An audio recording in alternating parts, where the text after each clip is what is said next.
एक मोटा बड़े बदन वाला थोड़ा बिगड़ा हुआ सा छोटा नोबल लड़का था जो किकुनोय फैमिली से ताल्लुक रखता था। अपनी जबरदस्त और हद से ज्यादा मेल्टाउन जैसी हरकतों की वजह से मेंशन के नौकर उससे चिढ़ते थे। उसके माँ बाप तो उससे नफरत करते थे और उस खुलेआम घर से निकाल चुके थे। लेकिन किस्मत ने उस कुछ ऐसी जबरदस्त ताकतें दी थी जिनकी मदद से वो आगे चलकर एक बहुत बड़ा साम्राज्य बना सकता था। एक दिन उस मोटे लड़के को जबरदस्त बुखार हो गया जो पूरे एक हफ्ते तक चला, और उसी दौरान जब वो बेहोश पड़ा था उसे अपनी पिछली जिंदगी की सारी यादें वापस मिलने लगी। पिछली जिंदगी में वो एक साधारण इंसान था जिसे खाना बनाना, सिलाई करना, म्यूजिकल्स देखना और घर की मरम्मत करनी पसंद थी। फिर उसके शौक देखकर ही लग जाता था कि वो काफी नरम दिल और सीधा साधा था। इसलिए जब एक भयंकर गर्मी की लहर के दौरान उसकी मौत हो गई और वो इस नई फैंटेसी दुनिया में दोबारा जन्म ले आया तो उस कुछ भी अजीब नहीं लगा। नई यादों के साथ अगेया ने अपनी जिंदगी बदलने का फैसला किया। उसने रोज टहलना शुरू किया ताकि उसका बढ़ा हुआ वजन कम हो सके और उसकी बॉडी बिल्कुल किसी ऐसे मिडिल एज आदमी जैसी लगती थी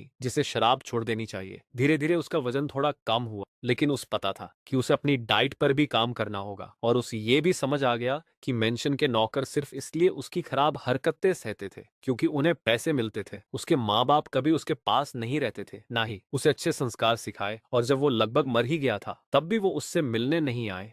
बस नौकर ही थोड़ी बहुत चिंता दिखा रहे थे, और वो भी शायद अपनी नौकरी बचाने के लिए। तब आग को समझ आया कि इस दुनिया में उससे सच में कोई प्यार नहीं करता था, जबकि पिछली जिंदगी में उसके दोस्त और परिवार उससे बहुत प्यार करते थे। इसलिए वो वैसा ही रिश्ता इस दुनिया में भी बनाना चाहता था। सबसे पहले उसने अपनी पर्सनल मेड रोतन को धन्यवाद दिया कि बीमारी के समय वो उस छोड़कर नहीं गई, और अपने बुरे बर्ताव के लिए माफी मांगी। ये सुनकर वो इतनी हैरान हो गई कि उसका चेहरा नीला पड़ गया। फिर आग ने यही बात सारे नौकरों से कही, और ये साबित करने के लिए कि वो सच में बदल गया है उसने उनसे उनके सारे काम सीखने शुरू कर दिए, और कुछ ही महीनों में वो सभी का दिल जीत चुका था। इसी बीच एक धूप भरे दिन वो फूलों के बाग में टहलते हुए अपनी पिछली दुनिया का एक गाना गुनगुनाने लगा, जिसकी आवाज प्रिंसेस हायाका तक पहुंची, जो हीलिंग और ब्लेसिंग्स की देवी थी। बाद में वो अपने एल्फ ट्यूटर रोमानोव के साथ पढ़ाई करने बैठा, और उस पता चला कि वो लोग कू एम्पायर में रहते हैं जो एक शांत देश है, लेकिन वहां कुछ करप्ट नोबल्स आम लोगों पर जुल्म कर रहे हैं, और किकुनोय फैमिली भी उन्हीं में से एक है। आग ने अपने ट्यूटर को एक केप दिखाया जिस पर उसने खास डिजाइन कढ़ाई की थी, और रोमानोव ने बताया कि एल्फ लोगों के हिसाब से यह नक्शा बुरी शक्तियों को दूर भगाता है। फिर उसने उसके स्टैट्स देखे तो पता चला कि तलवारबाजी, तीरंदाजी और घुड़सवारी में वो बेकार था, लेकिन खाना बनाना, सिलाई, बागवानी और क्राफ्टिंग में वो आ रैंक पर था।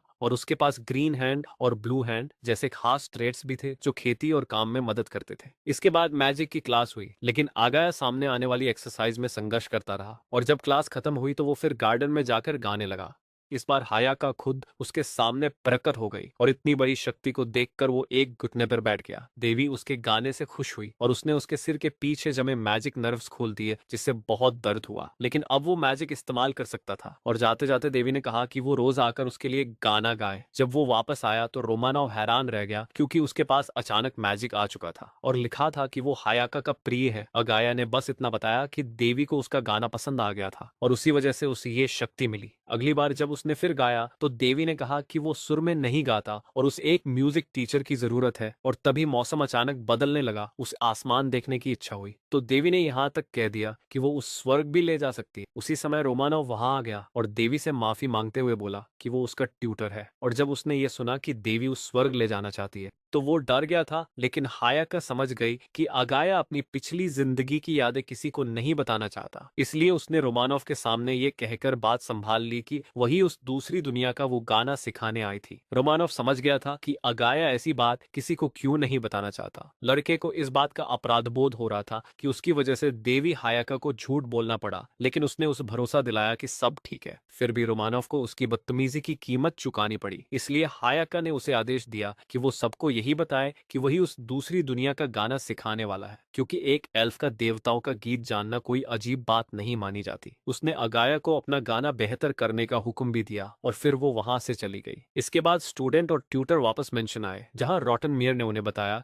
कि उसके माता पिता आने वाले हैं। अगाया अपने माता पिता से मिलने को लेकर उत्साहित था क्योंकि उसे याद भी नहीं था कि वो दिखते कैसे हैं। उसने रॉटन मियर को रोमानोव से कहते हुए सुना कि उसका पिता इस परिवार में शादी करके आया था, तो उसने इसके बारे बारे में पूछा। रोमानोव को लगा कि बेहतर होगा कि वो ये बात बाहर के झूठे लोगों से सुनने के बजाय खुद उससे सुने। हालांकि वो उसकी कम उम्र की वजह से थोड़ा हिचक रही थी और बोली कि उस सोचने का थोड़ा समय चाहिए। इसी बीच अगाया ने रोमानोव को वो कमर पर बांधने वाला पाउच दिखाया जो वो बना रहा। उसकी कारीगरी देखकर एल्फ बहुत प्रभावित हुआ और उसी मौके पर उस मैजिक के बारे में सिखाने लगा। उसने 5 तरह के मैजिक और एलिमेंटल स्पिरिट्स के बारे में बताया और कैसे उन्हें एनर्जी देकर स्पेल्स डाले जाते हैं। स्पेशल मैजिक सबसे मुश्किल था क्योंकि इसके लिए सारे एलिमेंट्स को एक साथ ताकत देनी पड़ती थी और इतनी मैजिक ज्यादातर लोगों के पास नहीं होती। इसी वजह से इसके यूजर बहुत कम होते हैं। रोमानोव खुद इसी में एक्सपर्ट था। उसने उस पाउच पर स्पेशल स्पेल डालकर उसे एक बड़ा आइटम बॉक्स बना दिया जिसका अंदरूनी स्पेस एक अलमारी जितना बड़ा था और उसके अंदर समय भी रुक जाता था ताकि खाना खराब ना हो। बदले में उसने अगाया से बनाया हुआ एक रुमाल ले लिया, लेकिन लड़के को लगा कि ये सौदा उसके ही फायदे का है। तब रोमानोव ने बताया कि ग्रीन हैंड और ब्लू हैंड जैसे स्किल्स वाले लोग जो चीजें बनाते हैं उन्हें पहनने से मैजिक कास्ट करने में कम ताकत लगती है क्योंकि वो चीजें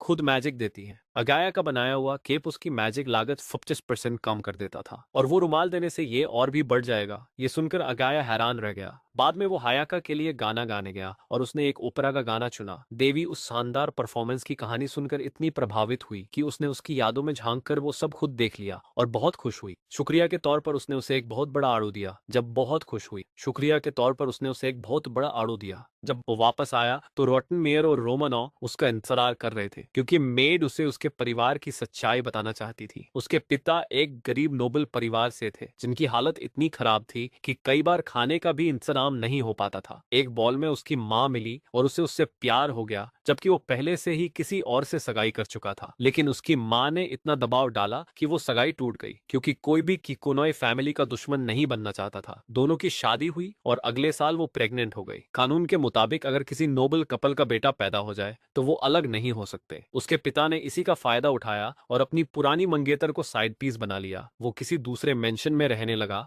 और उसकी माँ की तरफ कभी ध्यान नहीं दिया। अब वो साइड पीस मर चुकी थी और उसका 3 साल का बेटा रेगुलस बचा था जिसे अब यही रहने लाया जा रहा था। अगाया डर गया कि कहीं उसका पिता उसे बाहर ना निकाल दे, लेकिन रोमानोव ने उसे समझाया कि साइड पीस के बच्चे को कभी भी असली वारिस नहीं माना जा सकता और ऐसा करने पर उसका पिता समाज में शंद हो जाएगा। असली वजह ये थी कि वो चाहता था कि रेगुलस उससे पढ़ाई करे। ये सब सुनने के बाद अगाया को थोड़ा अजीब लगा, लेकिन बड़े भाई होने के नाते उसे लगा कि उसे रेगुलस का ध्यान रखना चाहिए। वो समझ गया कि उसका पिता उससे प्यार क्यों नहीं करता, लेकिन उसकी माँ का बर्ताव उसे दुखी कर गया क्योंकि उसे उस जन्म देते वक्त बहुत तकलीफ हुई थी और वो उससे नफरत करने लगी थी। जब वो लोग पहुंचे तो पूरे मेंशन में हलचल मच गई। अगाया पहले हायाका के लिए गाना गाने गया, लेकिन देवी उसका दुख समझ गई और उसे वापस भेज दिया। उसकी माँ सबसे पहले अपने नौकर सेबास्टियन के साथ आई और उसने चीखकर कहा कि इस लड़के को उसकी आंखों से दूर ले जाओ क्योंकि वो उस घिनौना लगता है। ये सुनकर अगाया का दिल पूरी तरह टूट गया। सेबास्टियन ने भी रॉटन से कहा कि इस बच्चे को यहाँ से हटा दो, लेकिन नन ने उसे चेतावनी दी कि ये अभी भी किकुनोय परिवार का वारिस है। रोमानोव ने उसका मन हल्का करने के लिए पढ़ाई का सुझाव दिया। जैसे ही वो ऊपर जा रहे थे उसके पिता रेगुलस को गोद में लेकर आए और अगाया को एक सख्त नजर से देखा। वो सिर्फ रेगुलस की पढ़ाई के बारे में बात करना चाहता था और बोला कि अगाया को पढ़ाना समय की बर्बादी है। अब तक लड़का पूरी तरह सुन्न हो चुका था, इसलिए वो चुपचाप अकेला पढ़ने चला गया और रास्ते में रॉटनमेयर से टकरा गया और समझ आया कि उसे अपने माता पिता के चेहरे इसलिए याद नहीं क्योंकि उन्होंने उससे कभी बात ही नहीं की थी। ये सब पहले से पता होने के बावजूद महसूस करना बहुत दर्दनाक था। उसने खुद को संभाला और चेहरा धोने चला गया। लौटते समय उसने रेगुलस को सीढ़ियों के ऊपर खेलते देखा और छिपकर उस देखने लगा। तभी उसने देखा कि सेबास्टियन ने उस धक्का दे दिया। बिना सोचे अगाया दौड़ा और उस पकड़ लिया और खुद उसकी ढाल बन गया।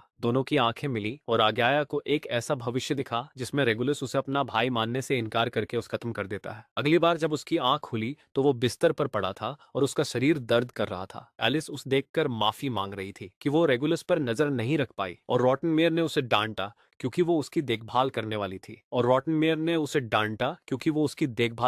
थी। रेगुलस ने भूख की शिकायत की तो अगाया ने उससे बैग लाने को कहा और उसमें से वो बड़ा आड़ू निकाला जो अपने आप छोटे छोटे टुकड़ों में बंट गया। रेगुलस ने जैसे ही पहला टुकड़ा खाया वो उसकी जबरदस्त मिठास और स्वाद से खुश हो गया और कुछ टुकड़े अगाया के मुंह में भी डाल दिए। थोड़ी देर बाद वो सो गया और अगाया ने सबको बता दिया कि उसे सेबास्टियन ने सीढ़ियों से धक्का दिया था, लेकिन क्योंकि किसी और ने नहीं देखा था वो आसानी से इससे बच सकता था और अपनी बातों में सबको फंसा सकता था। ट्यूटर ने यह भी बताया कि वो सारा दोष एलिस पर डालने की कोशिश कर सकता है क्योंकि माना जाता है कि वही उसकी देखभाल करने वाली है। इस पर आहा ने उसे भरोसा दिलाया कि वो ऐसा होने नहीं देगा। एलिस हैरान थी कि किकोनोय मानशन के लोग उसके साथ इतने अच्छे क्यों हैं। उस बताया गया था कि रेगुलस से सब नफरत करते हैं और उसकी रक्षा करना उसका काम है। हाँ ने भी माना कि रेगुलस से मिलने के बाद अब उस थोड़ी जलन होने लगी है। उनके पिता रेगुलस को प्यार भरी नजरों से देखते थे लेकिन एजिया को देखकर बोहें चढ़ा लेते थे, मगर रेगुलस की वजह से वो उससे नाराज नहीं हो सकते थे। उसने एलिस को समझाया कि उसका माता पिता के साथ खराब रिश्ता रेगुलस की गलती नहीं है, इसलिए उस चिंता नहीं करनी चाहिए। तभी रोमानोव ने कहा कि रेगुलस कुछ ही दिनों में राजधानी जा रहा है तो एलिस को उसकी फिक्र करने की जरूरत नहीं होगी। ये सुनकर उसकी फिक्र करने की जरूरत नहीं होगी ये सुनकर उस गुस्सा आ गया। उसे यकीन ही नहीं हुआ कि वो एल्फ रेगुलस को ट्यूटर नहीं करेगा।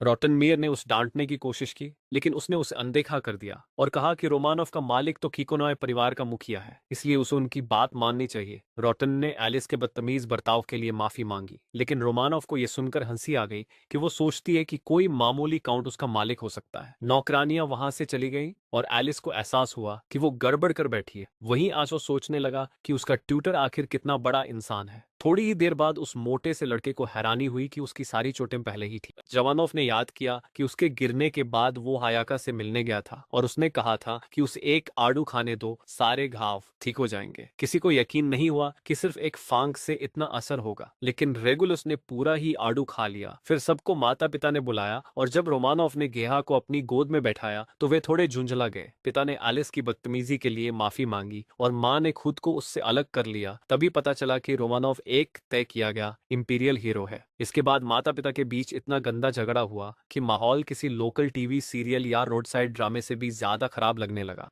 एजा ने देखा कि सेबास्टियन को यह सब देखकर ज्यादा ही मजा आ रहा है। आखिरकार बहस तब रुकी जब आगा ने पूछा कि इंपीरियल हीरो होता क्या है। रोमानोव ने बताया कि ऐसा इंसान जिसे सम्राट खुद उसकी सेवाओं के लिए हीरो मानता है और उसका एक ही मालिक होता है। सम्राट वो किसी और की बात नहीं सुनता। रोमानोव ने रेगुलस को पढ़ाने से साफ मना कर दिया क्योंकि उसे इसमें दिलचस्पी नहीं थी और साथ ही आगा की सोच और बढ़ने की रफ्तार देखकर उसे लगा कि वो किसी और को पढ़ाने का समय ही नहीं निकाल पाएगा। बाद में पता चला कि किकोनोय परिवार ने रोमानोव को सिर्फ रहने और खाने की जगह दी थी और आगा की कहानी सुनकर उसने दया से ही उस पढ़ाना शुरू किया। कानून के मुताबिक अगर कोई इंपीरियल हीरो किसी से खाने और रहने की जगह मांगे तो उस मनाना नहीं किया जा सकता। एज यह समझ गया कि वो अपने ट्यूटर को रेगुलस को पढ़ाने के लिए मजबूर नहीं कर सकता, इसलिए उसने खुद ही पूछा कि क्या वो अपने छोटे भाई को वो सब सिखा सकता है जो उसने सीखा है, ताकि उसकी भी रिवीजन होती रहे और रोमानोव वहां रहकर उसकी गलतियां भी ठीक कर सके। सेबास्टियन ने सवाल उठाया कि रेगुलस को इतनी अच्छी शिक्षा देना सही है या नहीं, क्योंकि वो उसकी माँ के लिए दर्द की वजह है। आगे को लगा ये बात उसके माँ बाप के बीच की है और अपने भाई की मदद करना गलत नहीं है। सेबास्टियन ने इशारों में जताया कि ये बात भविष्य में उसके खिलाफ जा सकती है और तभी आगा को वो डरावना दृश्य याद आया जिसमें रेगुलस उस पर तलवार ताने खड़ा था। फिर भी एजा ने साफ कह दिया कि उस सारे खतरे समझ में आते हैं और इसी मौके पर उसने सेबास्टियन से पूछा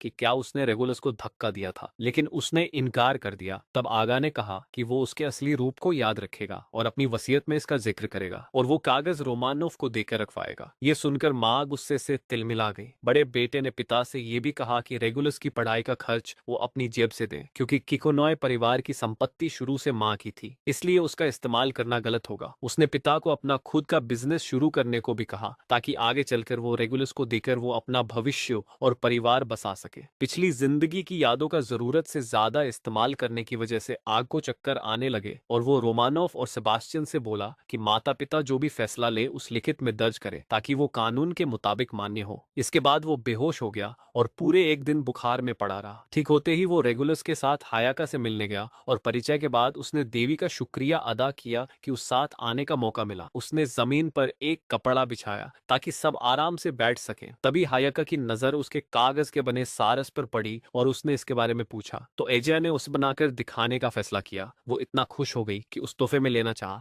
लेकिन लड़के ने मना कर दिया क्योंकि वो साधारण कागज से बना था और जल्दी खराब हो जाता। उसने कहा कि काश उसके पास थोड़ा मोटा और डिजाइन वाला कागज होता। हायाका ने मुस्कुराकर कहा कि उस 3 दिन का समय दे और फिर वो वहां से चली गई। इसी बीच एलिस को एक परफेक्ट किकोनोय नौकरानी बनने की ट्रेनिंग दी जा रही थी और लड़के किचन में जाकर हेड शेफ मॉरी से सीखने लगे। आहो ने सोचा कि वो अपनी पिछली जिंदगी जिंदगी में बनाई हुई एक नॉट स्वीट पुडिंग, नमकीन सी हल्की मिठाई यहाँ बनाकर देखेगा। नई दुनिया की संस्कृति एजा के लिए अजीब थी, लेकिन यहाँ का खाना काफी हद तक वैसा ही था जैसा वो पहले खाता आया था। इसलिए उसने खुद खाना बनाना सीखना शुरू किया ताकि अपने पुराने संसार की कुछ नई रेसिपी यहाँ चुपचाप शामिल कर सके। उसने ये तरीका मोरिस के साथ आजमाया और कई बार कोशिश करने के बाद आखिरकार वे उसकी नॉट स्वीट पुडिंग बनाने में कामयाब हो गए। इतनी मेहनत के बाद रेगुलस थोड़ा सोने चला गया। उस सोते देख अगाया को लगा कि अब उस रेगुलस की पढ़ाई के लिए एक सही और तयशुदा तरीका बनाना चाहिए। इसलिए उसने इस दुनिया की शिक्षा प्रणाली के बारे में जानकारी जुटानी शुरू की। रॉटन ने उस बताया कि आम लोग पढ़ना लिखना या गणित नहीं सीखते, ये सिर्फ नोबल और व्यापारी घरानों का अधिकार है। बहुत कम मामलों में चर्च या कोई दयालु नोबल आम लोगों को पढ़ाता है। और उस पहले से ही पता था कि उसके परिवार ने ऐसा कभी नहीं किया। उस रोमानोव की बात भी याद आई कि किकोनोय जमीन पर ज्यादातर लोग किसान हैं और इसके बाद एडवेंचर्स का नंबर आता है। लेकिन भारी टैक्स और मनोरंजन की कमी की वजह से जैसे ही लोगों के पास डंजन से थोड़ा सा पैसा आ जाता है, वे ये इलाका छोड़कर कहीं और चले जाते हैं। इसी कारण किकोनोय एडवेंचर्स गिल्ड और सराय लगभग खाली रहती है। ये सब सुनकर आहो अंदर से हिल गया और सोचने लगा कि शायद ये सब शिक्षा की कमी की वजह से हो रहा है। वो खुद जाकर देखना चाहता था कि लोग किस हाल में जी रहे हैं, लेकिन सबसे पहले उसने अपने छोटे भाई के लिए एक मजबूत और काम की पढ़ाई की योजना बनानी शुरू की, जिसे बाद में वो एक आम शिक्षा प्रणाली का बेस बना सके। इसका मतलब ये था कि पहले किकोनोय परिवार को उस हालत में आना होगा जहां वे शिक्षा पर पैसा खर्च कर सके। उसे ये भी बताया गया कि यहाँ बच्चों की किताबें नहीं होती,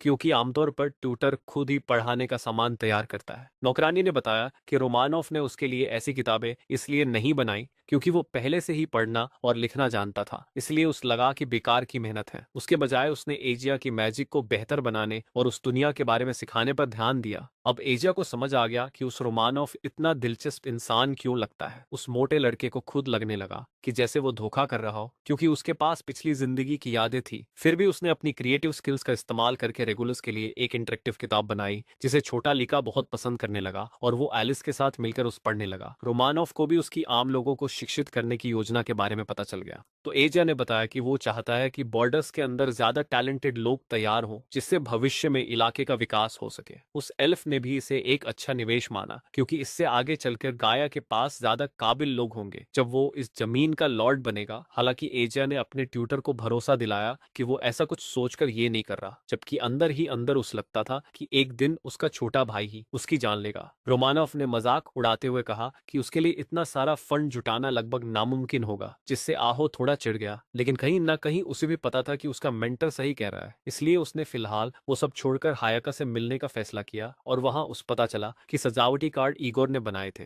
ये सुनकर वो लगभग डर ही गया क्योंकि ईगोर तो टेक्नोलॉजी और दूसरी चीजों का देवता था। उसे यकीन ही नहीं हो रहा था कि वो खुद के हाथ में उसके द्वारा बनाया गया कुछ पकड़े हुए हैं। हायाका थोड़ी सी नाराज भी हो गई कि वो ईगोर को तो पहचानता है लेकिन उस नहीं। तब उसने बताया कि वो पढ़ाई कर रहा था। उन्हीं कार्ड से उसने हायाका के लिए एक पेपर बटरफ्लाई बनाई जिसे देखकर वो इतनी खुश हो गई कि उसने उस बचा हुआ सारा पेपर रखने की इजाजत दे दी। एजिया को ये जानने में दिलचस्पी होने लगी कि आखिर वो कार्ड्स बने कैसे हैं, लेकिन हायाका को पक्का नहीं पता था। उस बस इतना याद था कि ईगोर ने कुछ प्रिंटिंग ब्लॉक जैसा कुछ कहा था। इससे एजिया के दिमाग में लेटर प्रेस प्रिंटिंग का ख्याल आया और हायाका ने कंफर्म किया कि इस दुनिया में ऐसा कुछ नहीं है। अगर ऐसा हो जाए तो बहुत सारी किताबें बनाना आसान हो जाएगा और वो आम लोगों तक ज्ञान पहुंचा सकेगा। उसने हायाका से विनती की कि वो ईगोर से उसके लिए एक बना दे, लेकिन हायाका को समझ नहीं आया कि इससे उस क्या फायदा होगा। तब उसने समझाया कि इससे वो ओपेरा फिर से बना सकेगा जो उसने उसकी यादों में देखा था। कलाकार उसके लिखे हुए स्क्रिप्ट और गाने पढ़ पाएंगे जिससे वे परफॉर्मेंस सही तरीके से कर सकेंगे। दर्शक भी सब समझेंगे, शो को पसंद करेंगे और उस देखने के लिए पैसे देंगे, जिससे किकोनोय जमीन पर एंटरटेनमेंट इंडस्ट्री खड़ी होगी और इकोनॉमी भी मजबूत होगी। ये सुनकर हायाका अब दिलचस्पी लेने लगी, लेकिन ज्यादा पुरानी यादों में डूबने की वजह से आगा फिर से बेहोश हो गया। जब वो दोबारा होश में आया तो वो अपने बिस्तर पर था और रेगुलस उस ठीक देखकर राहत में रोने लगा। उसी वक्त एलिस कमरे में आए और एजा को जागा हुआ देखकर चौंक गई। नौकरानी ने उसे बताया कि उसके बेहोश होने के बाद रोमानोफ ही उस ढूंढकर वापस घर लाया था और रेगुलस बहुत घबराया हुआ उसके पास भागा था। एजिया अपने छोटे भाई का शुक्रगुजार था कि उसने समय पर मदद लाई। एलिस ने सुना था कि आगाया रात भर रेगुलस के लिए किताबें बनाता रहा और उसे समझ नहीं आया कि वो अपने ब्लॉन्ड छोटे भाई के लिए खुद को इतना क्यों थका रहा है। उस लगा कि शायद इसी वजह से वो गिर पड़ा। तब लड़के ने उससे कह दिया कि उस सिलाई करना इतना पसंद है कि उस वक्त का पता ही नहीं चला। ये सुनकर एलिस भावुक हो गई कि एजा ने रेगुलस के लिए इतना बड़ा त्याग किया है, लेकिन फिर भी उस समझ नहीं आया कि आखिर वो ऐसा क्यों कर रहा है। तब एजा ने उस बताया कि उसे नहीं लगता कि वो बहुत लंबी जिंदगी जिएगा। उसने अपने विजन के बारे में कुछ नहीं बताया, बस उस बीमारी का हवाला दिया जो उस करीब मौत के मुंह तक ले गई थी। उसने अपनी इच्छा भी जताई कि अगर उसके साथ कुछ हो जाए तो रेगुलस ही किकोनोय लॉर्ड बने। ये सब सुनने के बाद एलिस दिल से आगा की फैन बन गई और उसने वादा किया कि वो उसकी और रेगुलस की हर हाल में रक्षा करेगी। एगा आया से गिड़गिड़ाकर बोली कि ऐसा ना कहे कि वो ज्यादा दिन नहीं जिएगा। नौकरानी ने जाकर सबको बताया कि वो होश में आ गया है। रोमानोफ उस देखने आया और जो हुआ था उसका और ठीक से समझाया। वो ये देखकर हैरान रह गया कि रेगुलस को हायाका की आत्मा के एक हिस्से ने सही रास्ता दिखाया था। देवी ने बताया कि जानलेवा बीमारी से बचने के बाद आहो बार बार बेहोश हो सकता है क्योंकि उसकी आत्मा और शरीर के बीच का रिश्ता कमजोर हो गया है। उसने वादा किया कि वो उसकी हालत की और गहराई से जांच करेगी। हायाका ने उस ताकत वापस पाने और जादू सीखने के लिए 7 दिन का आराम भी दिया। उसने ये भी कहा कि वो रेगुलस के लिए लोरी गाए और उस तलवार की प्रैक्टिस शुरू करवाए। रोमानोव ने बताया कि देवी को रेगुलस में एक खास टैलेंट नजर आया है जिसे सही तरह से तराशा जाए तो वो एक हीरो बन सकता है। बिना डरे उसकी खुली दिव्य ऊर्जा के सामने खड़ा रहना बहुत बड़ी बात थी। एजा अपने भाई को लेकर बहुत खुश था और उसे एक बढ़िया लॉर्ड बनाना चाहता था। रोमानोव ने यह भी बताया कि हायाका आमतौर पर इंसानों के सामने प्रकट नहीं होती, तो उसका ऐसा करना इस बात का सबूत है कि उसमें काफी संभावना नजर आई है। उसने यहाँ तक कह दिया कि उसकी सिंगिंग टैलेंट 100 या 200 साल में एक बार देखने को मिलती है। आहा को लगा कि शायद उसको सिर्फ इसलिए पसंद आई क्योंकि वो किसी और दुनिया के गाने गा रहा था। रोमानोव समझ गया कि भारी भरकम बच्चा उसकी बातों पर शक कर रहा है और उसे लगा कि शायद इसलिए क्योंकि वो कभी मेंशन से बाहर नहीं गया और उस नहीं पता कि उसका टैलेंट दूसरों के मुकाबले कितना खास है। ट्यूटर ने सुझाव दिया कि वे राजधानी की यात्रा करेंगे जहां उसे एम्पायर की परफॉर्मिंग आर्ट्स देखने को मिलेंगी। आहो रेगुलस को भी साथ ले जाना चाहता था, लेकिन रोमानोव ने कहा कि वो अभी बहुत छोटा है। एल्फ ने यह भी बताया कि सफर का खर्च उसे नहीं देना होगा, लेकिन जो भी यादगार चीजें लेनी होंगी उसके पैसे उस खुद देने होंगे। एजा को याद आया कि उसके पास तो पैसे ही नहीं है। रोमानोव ने उस सलाह दी कि वो एल्वन निशान वाले 5 रुमाल कढ़ाई करके बनाए जिन्हें वे बेच सकेंगे। बड़े लड़के को लगा कि उसका ट्यूटर उसकी लंबी प्लानिंग कर चुका है। उसने बताया कि एल्फ कम से कम 2000 साल जीते हैं, इसलिए कुछ दशक उस पढ़ाने में कोई दिक्कत नहीं है और वो तो 100 साल भी उस पढ़ाने के लिए तैयार है। अगले दिन दोनों भाई बगीचे में गेंजो से सीखने गए और सब्जियां वो फल तोड़े। रेगुलस को अपने भाई के दिए हुए बेरीज बहुत पसंद आए। गेंजो को दोनों भाइयों का प्यार देखकर बहुत अच्छा लगा। उसने बताया कि उसके भी कुछ पोते हैं जो इनकी ही उम्र के हैं, लेकिन उनमें बिल्कुल तालमेल नहीं है। आग ने कहा कि वो उन्हें बगीचे में लेकर आए ताकि वे मिलकर काम करना सीखें। केंजो ने शुक्रिया अदा किया और कहा कि इस परिवार के बगीचे की पैदावार हमेशा से बेहतरीन रही है। तभी रेगुलस ने एक लकड़ी की टहनी घुमानी शुरू की और आग सोचने लगा कि वो उस तलवारबाजी कैसे सिखाएगा। गेंजो ने खुद उसे सिखाने की पेशकश की। वो पहले एक एडवेंचर था और अब भी रोज तलवार की प्रैक्टिस करता है। अपने जमाने में वो बहुत मशहूर था। आहो ये सुनकर बहुत खुश हुआ और एलिस को बताने पर उसने कहा कि उसकी कहानियां मेंशन में काफी फेमस है। एक मिशन के दौरान बुरी तरह घायल होने की वजह से उसे रिटायर होना पड़ा और पुराने परिवार के मुखिया ने उसे नौकरी दे दी। रॉटन को भी उसके परिवार ने यहाँ भेज दिया था क्योंकि वे सबको खाना नहीं खिला सकते थे। एजे ने नोटिस किया कि मेंशन में कोई पोर्ट्रेट नहीं थे और उस लगा कि परिवार के लोग एक दूसरे को पसंद नहीं करते थे, इसलिए उन्होंने सारी तस्वीरें हटा दी और यही अंदरूनी झगड़े किकोनोय परिवार के पतन की वजह बने। उस लगा कि एलिस एक अच्छी जासूस बन सकती है क्योंकि वो उससे सारी बातें निकलवा लेती थी। उसने बताया कि एक अच्छी दासी को अपने मालिक की आइकान होना चाहिए और ये सब उस रॉटन ने सिखाया था। तभी उन्हें एहसास हुआ कि रेगुलस सोना चाहता है, तो आगाया ने उसे लोरी गाकर सुलाया। कुछ दिनों बाद रेगुलस जिद करने लगा कि वो अपने भाई और रोमानोव के साथ शहर जाना चाहता है। उसने 5 कढ़ाई वाले रुमाल पूरे कर लिए थे और जब टीचर ने कहा कि वे इन्हें एडवेंचरर्स गिल्ड में बेचेंगे तो वो हैरान रह गया। शहर पहुंचकर उस जगह काफी सुनसान लगी। तब रोमानोव ने बताया कि रात में ये जगह भरी रहती है। जब सारे एडवेंचर लौटते हैं वे सीधे गिल्ड मास्टर डोमिनिक के ऑफिस पहुंचे। अगाया को लगा कोई उस घूर रहा है। मास्टर हैरान था कि उसका असर नहीं पड़ा क्योंकि उसने प्रेशर स्किल से बच्चे को डराने की कोशिश की थी। रोमानोव ने उसे ऐसा करने दिया क्योंकि उस पता था कि ये गया पर काम नहीं करेगा और फिर उसने एक बच्चे को डराने के लिए उस डांट भी दिया। डोमिनिक और रोमानोव पुराने दोस्त थे और एक बड़ी गलती की वजह से उस राजधानी से निकालकर किकोनोय भेज दिया गया था। एजा ने अपना परिचय दिया और गिल्ड मास्टर ने बताया कि उसने उसके पिता को भी इसी प्रेशर से डरा दिया था। लेकिन ये लड़का मानसिक हमलों के खिलाफ मजबूत है। रोमानॉफ ने समझाया कि उसकी स्किल लिस्ट का जो वर्जन दिखता है वो छोटा वर्जन है, पूरा वर्जन श्राइन और एडवेंचरस गिल्ड के खास टूल से दिखता है, और जिनके पास अप्रेजल स्किल होती है वे भी उस देख सकते हैं। फिर रोमानॉफ ने रुमाल दिखाए और कहा कि ये जादू की ताकत को दोगुना कर सकते हैं, लेकिन डोमिनिक ने अच्छे से देखकर कहा कि ये तो जादू को 4 गुना तक बढ़ा देते हैं। उसका भरोसा ही नहीं हो रहा था कि इतनी बढ़िया कढ़ाई किसी सस्ते कपड़े पर की गई है, और वो जानना चाहता था कि ये किस मास्टर कारीगर ने बनाई है। तब उस एल्फ ने बताया कि ये सब एजा ने खुद बनाया है, और उस शक हो गया कि इस लड़के ने किसी तरह एक नई स्किल भी हासिल कर ली है। एजा ने वादा किया कि उस खुद भी नहीं पता था कि ऐसा हो जाएगा। डोमिनिक को यकीन करना मुश्किल लग रहा था कि इतना छोटा बच्चा ऐसा कमाल कर सकता है। तब लड़के ने अपना स्किल स्क्रॉल खोला और उसमें 2 नई स्पेशल स्किल्स निकली, टेक्निक मास्टरी और grace of Igor. Technique mastery से हाथों की स्किल, खासकर नीली और हरी हैंड स्किल्स बहुत ज्यादा मजबूत हो जाती थी, और ये सिर्फ असली मास्टर्स के पास ही होती है। किल बॉस ने एजा को अपने सामने एक बेल की कढ़ाई करने को कहा और उसने बिल्कुल परफेक्ट बना दी। डोमिनिक ने खुद देखकर कंफर्म किया कि इसका असर वही है जैसा बताया गया था। फिर उसने एक रुमाल के बदले 2 गोल्ड कॉइन देने का ऑफर किया, जिसे सुनकर एजा हैरान रह गया। गिल मास्टर ने उसे एक उदाहरण देकर समझाया कि ये जादू की ताकत कितनी बढ़ा देता है। अगर कोई आम तौर पर सिर्फ एक फायरबॉल चला पाता है, तो इस रुमाल की मदद से वो 4 फायरबॉल चला पाएगा। यही बात बाकी सारी मैजिक वाली चीजों पर भी लागू होती है। उसने ये भी बताया कि आमतौर पर ऐसे बूस्ट आइटम बनाने के लिए खास मटेरियल और महारत चाहिए होती है, और अगर एजा वही खास चीजें इस्तेमाल करता तो वो और भी ज्यादा पैसे देता। वे मटेरियल्स लड़का एडवेंचर्स को भेजकर मंगवा सकता था। एजा के दिमाग में से एक बिजनेस बनाने का आइडिया आया, लेकिन ये स्किल स्पेसिफिक था, इसलिए बड़े पैमाने पर करना मुश्किल था। उसने डोमिनिक को बताया कि वो लोगों को सिखाकर उन्हें अपने पैरों पर खड़ा करना चाहता है, ताकि वो अपने छोटे भाई की देखभाल भी कर सके, और चाहता है कि एडवेंचरस जब शहर आए तो ज्यादा पैसे यहीं खर्च करें। तब डोमिनिक ने सुझाव दिया कि वे उनके प्रांत का कोई खास और स्वादिष्ट खाना तैयार करें, जिससे लोग बार बार यहाँ आना चाहें। उसने ये भी कहा कि कम से कम एक डिश प्रोटीन से भरपूर होनी चाहिए, ताकि एडवेंचरस को मॉन्स्टर्स से लड़ने की ताकत मिले। एजा को लगा कि टोंकात्सु इसके लिए परफेक्ट रहेगा, और वो तुरंत बनाना शुरू करने को तैयार हो गया। वे फ्योर के पास गए, जो एक शेफ और इनकीपर था। उसके पास सारे जरूरी सामान थे। उम्र देखकर वो बच्चे की काबिलियत पर शक कर रहा था, लेकिन जैसे ही उसने उसकी चाकू चलाने की स्पीड और कुकिंग टेक्निक देखी और टोंकात्सु बनते देखा, उसका शक पूरी तरह खत्म हो गया। सबने खाना चखा और बहुत पसंद किया। फ्योर ने आगा के सामने झुककर उस आगे से अपना टीचर मान लिया। बड़े लड़के ने उससे कहा कि ये रेसिपी दूसरे दुकानदारों के साथ भी शेयर करे। वे वापस गिल लौटे और डोमिनिक ने रुमाल के पैसे दे दिए। साथ में रेसिपी शेयर करने के लिए उसने आगाया को एक टिप भी दी। जब टीचर और स्टूडेंट घर लौटे तो देखा कि सारी दासियां पूरी तरह थकी हुई हैं, क्योंकि रेगुलस पूरे घर में भाग भाग कर सबको परेशान किए हुए था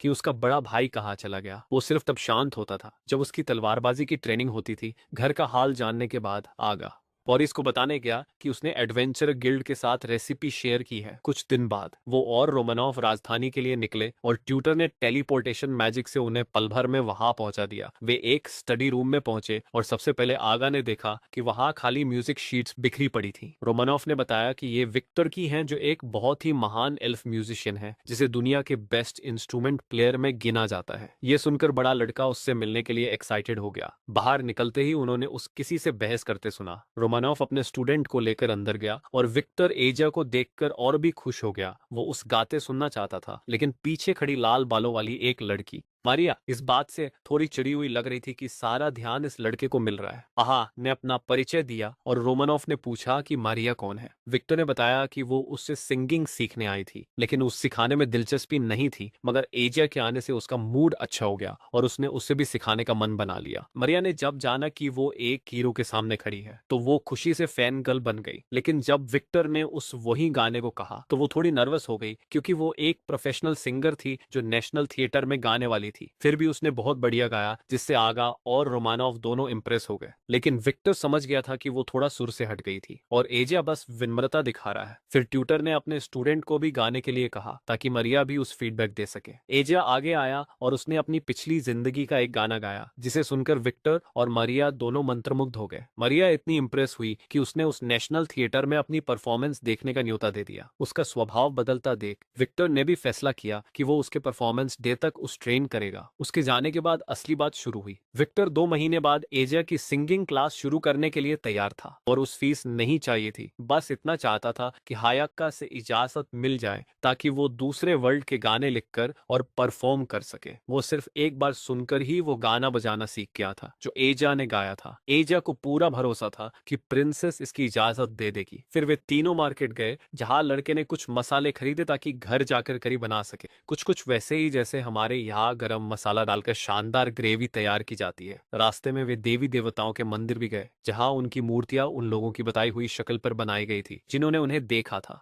लेकिन एक स्वर्गीय प्राणी ह्योरिन की मूर्ति बिल्कुल फीकी और बिना डिटेल के थी क्योंकि वो मौत और पुनर्जन्म से जुड़ा था और जो लोग उसे देखते थे वह वापस आकर उसका वर्णन नहीं कर पाते थे। अंदर जाकर आगा ने ईगोर की मूर्ति देखने की इच्छा जताई। हालांकि वो कभी सीधे उस देवता से नहीं मिला था, फिर भी उसे उसका आशीर्वाद मिला था। जैसे ही वो भेंट चढ़ाने वाला था, ईगोर खुद उसके सामने प्रकट हो गया और बोला कि वो पैसे अपने पास ही रखे क्योंकि वो उसकी अपनी कमाई के पहले सिक्के थे। उछलता हुआ लड़का सम्मान से झुक गया और बोला कि उस ईगोर से मिलना उसके लिए एक बड़ा सम्मान है। देवता ने कहा कि वो इतना फॉर्मल ना हो, उसे ये सब पसंद नहीं है। उसने समझाया कि उसने एजा को अपना आशीर्वाद इसलिए दिया क्योंकि उसे उसमें एक बड़ी संभावना दिखाई दी। इतिहास में वो हमेशा ऐसे लोगों को आशीर्वाद देता आया है जो दुनिया को आगे ले जाने की ताकत रखते हैं। तथाकथित देवताओं की ताकत भी जीवों की आस्था से ही बढ़ती है, इसलिए मानवता का विकास उनके लिए भी जरूरी है। ईगोर ने एजा से एक कढ़ाई वाली कंगन भेंट में ले ली और उस बताया कि उस टेक्निक मास्टरी की स्किल उस कागज के पक्षी की वजह से मिली थी जो उसने बनाया था और वही चीज हायाका को बहुत पसंद आई थी। ईगोर ने उसे ये भी सलाह दी कि वो सब कुछ अकेले करने की कोशिश ना करे बल्कि रोमानोफ और विक्टर जैसे टैलेंटेड लोगों की मदद ले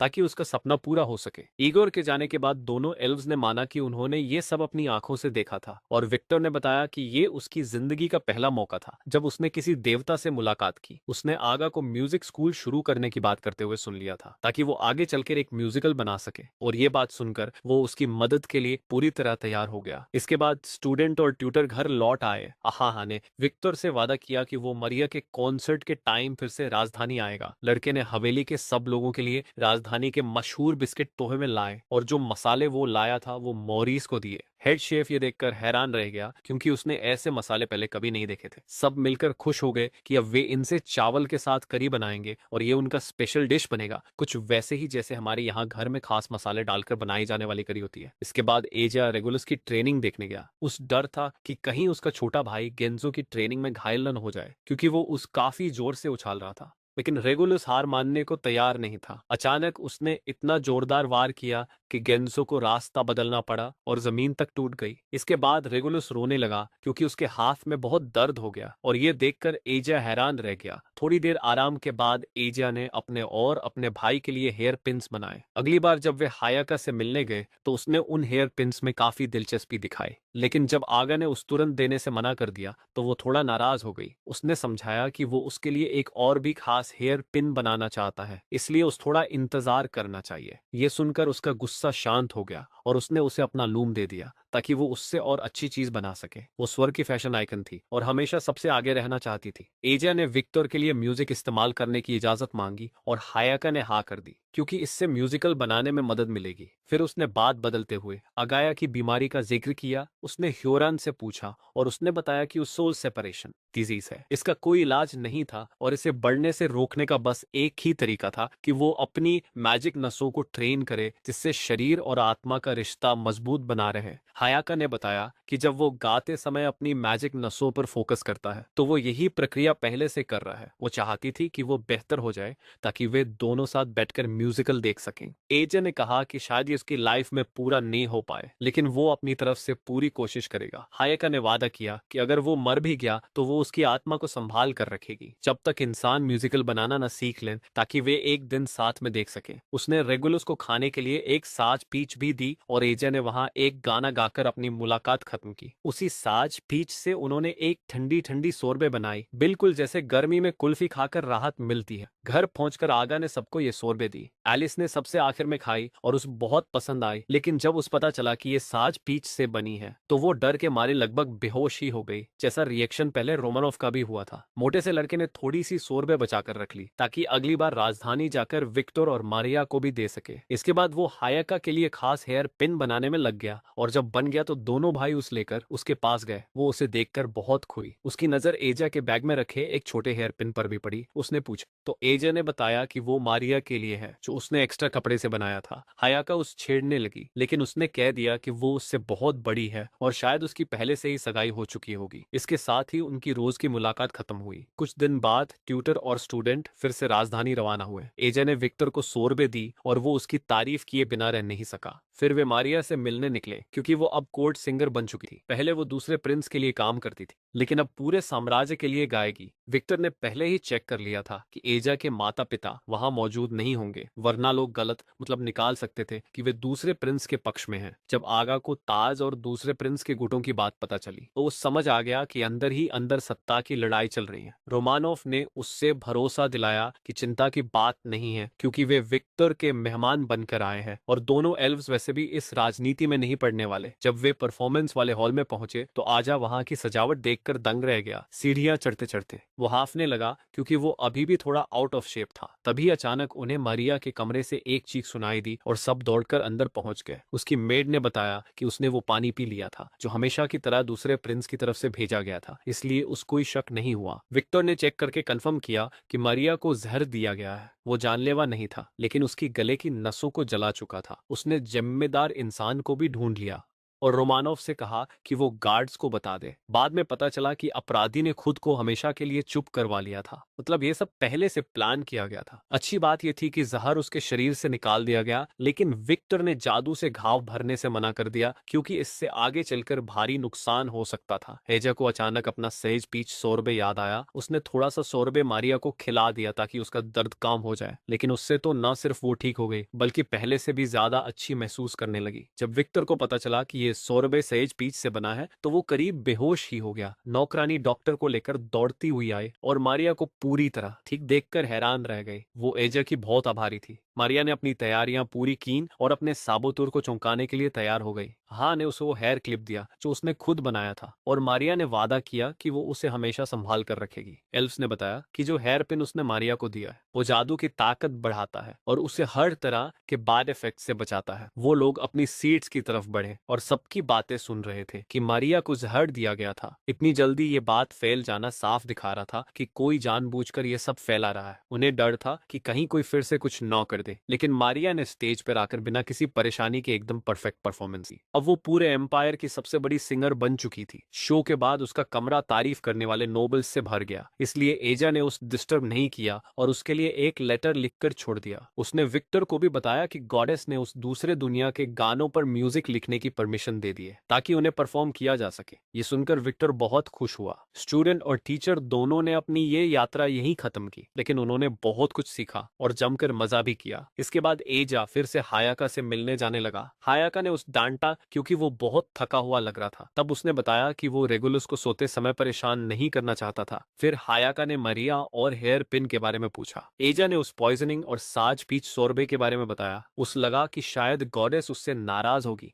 लेकिन उसने समझाया कि इंसानों की नजर में साज पीच अमरता देता है, जबकि असल में वो सिर्फ जानलेवा घाव को ठीक करता है और इंसान की छुपी ताकत को बाहर लाता है। इतना कीमती फल पाने के लिए लोग अपनों तक को मार डालते हैं। फिर भी वो इस बात से और ज्यादा प्रभावित हुई कि उसने इतनी कीमती चीज किसी और को दे दी। उसने माफी मांगी कि उसने उसकी दरियादिली को कम आंका और उस सलाह दी कि दुनिया के बारे में और सीखो, ताकि बुरे लोग तुम्हारे सीधेपन का फायदा न उठा सके। साथ ही उसने कहा कि अपने आसपास के लोगों पर भरोसा करो और उन्हें हमेशा संभाल कर रखो। बाद में एजिया ने रोमनोव से भी अपने जीवन की परेशानियों के बारे में खुलकर बात की। उस पता चला कि जब वो बीमार पड़ा था तब रॉटनमेयर उस लेकर बहुत परेशान थी और दुआ करती थी कि वो ठीक हो जाए ताकि एक अच्छा नोबल बन सके। बात खत्म करते समय रोमनोव ने उस कहा कि अपनी जिंदगी ऐसे जियो कि तुमसे ज्यादा लोग खुश हों, दुखी नहीं। बाद में रॉटनमेयर खुद उसके पास आई और बोली कि वो अपना ख्याल रखे, क्योंकि वो उस फिर से बीमार नहीं देखना चाहती। एजिया ने उसका हाथ थामकर उसे धन्यवाद दिया और कहा कि वो आगे भी उसका साथ चाहती है। एक रात विक्टर की नींद तब टूट गई जब लारा ने अपना फैमिलियर भेजकर उस परेशान किया, जब तक कि वो उस आगा से मिलाने के लिए मान न गया। उधर मानशन में सबने मिलकर आखिरकार करी बनाई और बच्चों के लिए एक मीठी वर्जन भी। एजिया ने उसका रेसिपी फ्योर को दे दिया और लोगों को वो इतना पसंद आया कि और ज्यादा एडवेंचरर्स उनके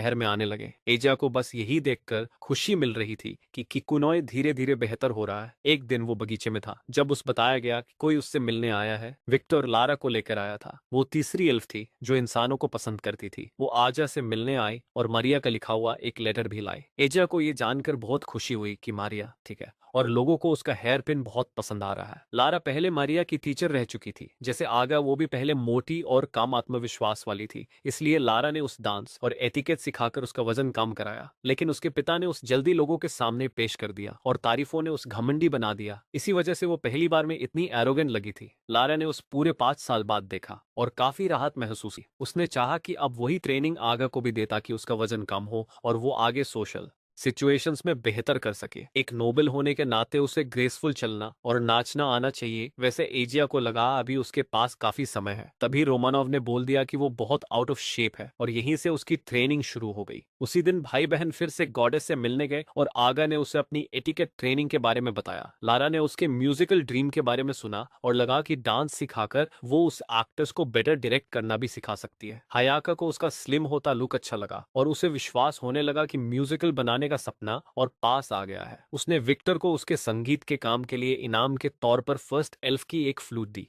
घर लौटने पर उन्होंने तीनों एल्फ्स को बगीचे में कॉम्पोस्ट बनाते देखा। गेंजो के बड़े पोते ने आगा से बदतमीजी से पूछा कि वो कौन है, तो बूढ़े आदमी ने तुरंत माफी मांगी। किनारे को भी अपनी गलती का एहसास हुआ और उसने अपना परिचय दिया। गेंसो ने बताया कि उसका घर वालों से झगड़ा हुआ था और वो घर छोड़कर भाग आया है, इसलिए अभी वो उसके साथ रह रहा है। एजा को इससे कोई दिक्कत नहीं थी और वो उस वहीं रहने देने के लिए राजी हो गया। फिर दोनों भाई बहन अंदर जाकर गर्म होने लगे और किनारे भी उनके साथ आ गया। आगा ने उसे सलाह दी कि अपने मानस सुधार ले वरना लोग उस रूढ़ कहेंगे। किनारे ने बात मान ली और अपने छोटे भाइयों के बारे में बताने लगा। एजा ने अंदाजा लगाया कि उसका छोटा भाई ही उस परेशान करता होगा। किनारे ने बताया कि हर गलती का दोष उसी पर आ जाता है, चाहे गलती उसके छोटे भाई की ही क्यों न हो। लेकिन एजा ने मुस्कुराकर कहा कि फिर भी उसे अपने छोटे भाई से बहुत प्यार है। इस बात पर किनेर ने बताया कि असल में हुआ क्या था। उसके छोटे भाई ने उसका लकड़ी का कुत्ता तोड़ दिया था, लेकिन माँ बाप ने उसे डांटा कि खिलौना बाहर क्यों छोड़ा और छोटे भाई को कुछ भी नहीं कहा। यह सुनकर एजिया को बहुत गुस्सा आया और उसने कहा कि खिलौना खराब करने के लिए छोटे भाई को भी समझाना चाहिए था। कैनेड को अच्छा लगा कि काम से काम कोई तो उसकी साइड समझ रहा है। उसने एजिया को शांत करते हुए कहा कि चलो कुछ याम्स पका लेते हैं। गेंसो आग जलाने की तैयारी कर रहा था और तभी एजिया को अपने पिछले जीवन का एक कैंप फायर सॉन्ग याद आ गया। जैसे ही उसने गाना गाया, आग भरकर बड़ी बड़ी लपटों में बदल गई। सब हैरान रह गए। एल्व्स को उसके अंदर से बहती हुई मैजिक साफ महसूस हो रही थी। अगाया ने कहा कि उसने तो बस गाना गाया है, लेकिन रोमानोव ने बताया कि उसके गानों का असर एक मैजिकल इनकांटेशन जैसा होता है, इसलिए अब उस मैजिक सीखनी होगी। कैनेड और रेगुलस ने भी सीखने की इच्छा जताई और विक्टर को उनका जोश देखकर बहुत प्यारा लगा। तभी एज को गॉडेस का दिया हुआ उपहार याद आया। उसने विक्टर को एक तरफ बुलाकर उस फ्लूट दे दी। विक्टर समझ गया कि ये क्या है और उसकी आंखों में आंसू आ गए कि गॉडेस ने उस इतना कीमती तोहफा दिया है। खुशी में उसने कहा कि वो एजा की हर मदद करेगा। एजा ने वहीं उससे कहा कि वो रेगुलस और कैनेड को मैजिक सिखाए। उसने खुशी खुशी हाँ कर दी और रेगुलस तो और भी खुश हो गया क्योंकि विक्टर दुनिया के सबसे बेहतरीन मैजिशियंस में से एक माना जाता था। कैनेड घर लौट गया, लेकिन हर 3 दिन में अपने दादाजी के पास आता और विक्टर से मानशन में पढ़ाई करता। इस तरह नोबल सिबलिंग्स को एक नया दोस्त मिल गया। मौसम बदलने लगे और सर्दियां आने लगी तो आग ने रेगुलस के लिए एक नेक वार्मर बना दिया। विक्टर ने देखा कि उसमें कोल्ड रेजिस्टेंस भी है। बड़े भाई ने सोचा कि वो रेगुलस के सारे सर्दियों के कपड़े खुद ही बना देगा ताकि उसके पापा को, जो पहले से कर्ज में है, पैसे खर्च न करने पड़े। विक्टर को लगा कि आजा में एन्चांटमेंट मैजिक की खास काबिलियत है, यानी चीजों में स्पेशल इफेक्ट डालने की शक्ति। उसने इसका सबूत देते हुए खनेड को इतना ताकतवर बना दिया कि वो रेगुलस को आसानी से उठा ले। तभी उनकी क्लास लारा के आने से रुक गई। वो मारिया की चिट्ठी लाई थी। सब जमा हो गए और हा ने पत्र खोला। एम्प्रेस को हेयरपिन बहुत पसंद आया था और वो भी अपने लिए एक चाहती थी। लारा बोली कि अब और भी नोबल महिलाएं इसे चाहेंगी। एजिया समझ गया कि फैशन ट्रेंड ऊपर से शुरू होकर नीचे फैलता है और अगर ये पॉपुलर हुआ तो किकोनोय प्रोविंस में एक बड़ा फैशन बिजनेस शुरू किया जा सकता है। लेकिन इसके लिए कानून चाहिए था ताकि उसका काम कोई चुरा ना सके और उस कानून की ज्यादा जानकारी नहीं थी। तभी ईगोर आकर समाधान लेकर आया। वो खुद भी हेयरपिन बनवाना चाहता था और उसने वादा किया कि वो हायाका के रोब जैसा बढ़िया मटेरियल दिला देगा। एजिया को उसकी बात पर शक हुआ क्योंकि सब कुछ बहुत सही टाइम पर हो रहा था। तब ईगोर ने बताया कि उसने अपनी ग्रेस एक दूसरे नोबल को दी है और वो भी इस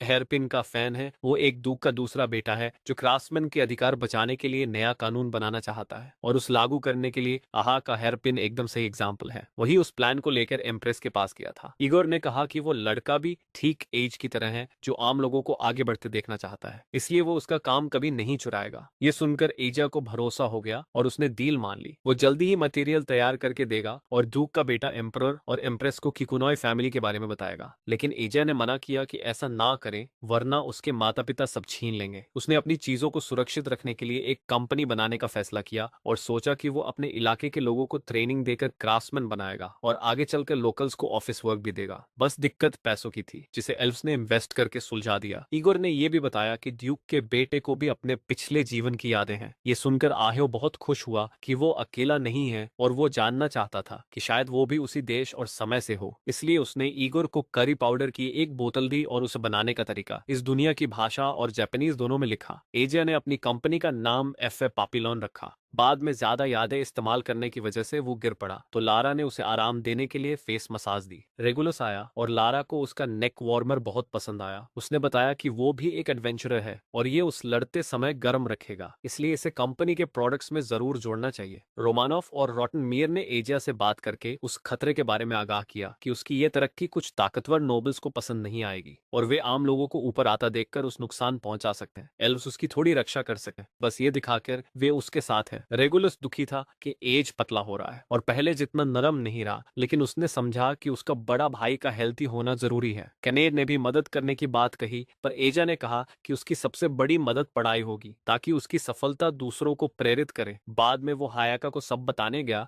वो ईगोर के सीधे संपर्क से नाराज हुई, लेकिन फिर शांत होकर उसने उसे वो कपड़ा दे दिया जो ईगोर ने तैयार करवाया था। उसने कहा कि अब वो अगली वसंत ऋतु तक उनसे मिलने नहीं आएगी। यह सुनकर लड़के उदास हो गए तो उसने दोनों पर एक प्रोटेक्शन स्पेल बना दिया और कहा कि अब उनसे डीमन लॉर्ड्स भी दूर रहेंगे, लेकिन ये उनके आसपास के लोगों की रक्षा नहीं कर पाएगा। बुरे इंसान कमजोर लोगों को निशाना बना सकते हैं। उसे भरोसा था कि तीनों एल्व्स उसकी मदद करेंगे। उसने एजा को अपनी प्रोटेक्टिव ब्लेड भी दे दी और उम्मीद जताई कि उसका भी इस्तेमाल करने की जरूरत न पड़े। एजा ने सारे तोहफों के लिए उस धन्यवाद दिया और एक गाने के साथ उस विदा किया।